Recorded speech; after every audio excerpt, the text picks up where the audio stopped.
Hello and welcome to Talk Comics. I've got loads to talk to you about because you've been a very, very busy man for many years.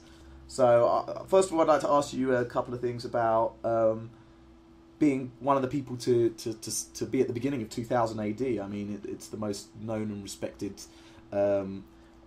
publisher as well as a comic creator in the UK, pretty much worldwide.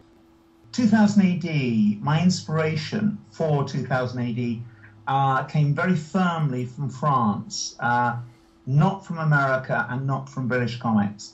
So for me, France was the goal, and not only for me, but actually for the original group of 2000 AD creators, namely myself, Brian Bolland, Mike McMahon, Kevin O'Neill, Dave Gibbons, and Ian Gibson. We all had a project which we worked on for France. Now, this was before any of these guys went off to America. So the point I'm making is that, you know, there's a certain emphasis in history like America's the goal, and really, you know, France was rated all that time back as being a significant market. And so, you know, that's what we aim for. That particular project didn't work out, but subsequent ones did. And in fact, I mean, the reason I'm doing Requiem is because a lot of the 2000 AD products, the stories that I was writing, had a very European context to them.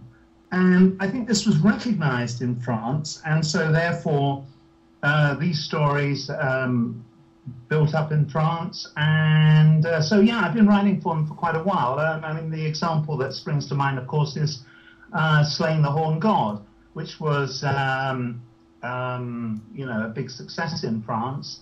And so all these things eventually led to Requiem. It wasn't you know, a kind of recent one-off, if you like, where the majority of British creators see working on superheroes as their goal, their objective.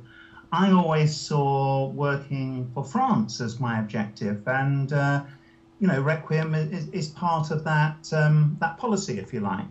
How would you compare the French market to the British market? What would you say some of the major differences are and similarities, if any? Well, I think you have to bear in mind. Where would I start there? Well, first of all, the British market is quite small now. It didn't used to be, but it is now. 2000 AD survives.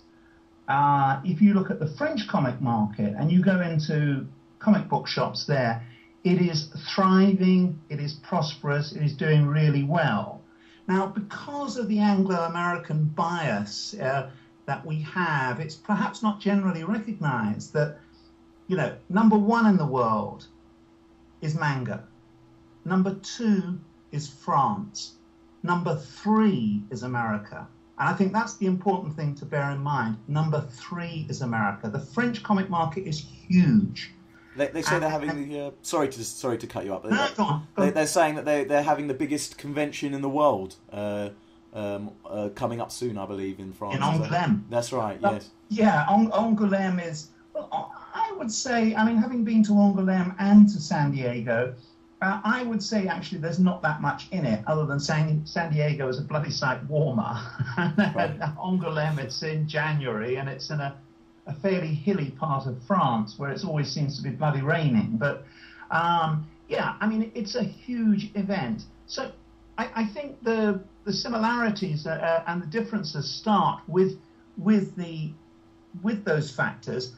And then I think the other thing is to bear in mind, I mean, I can really only speak with any great authority on the things I'm connected with in Britain, like 2000 AD.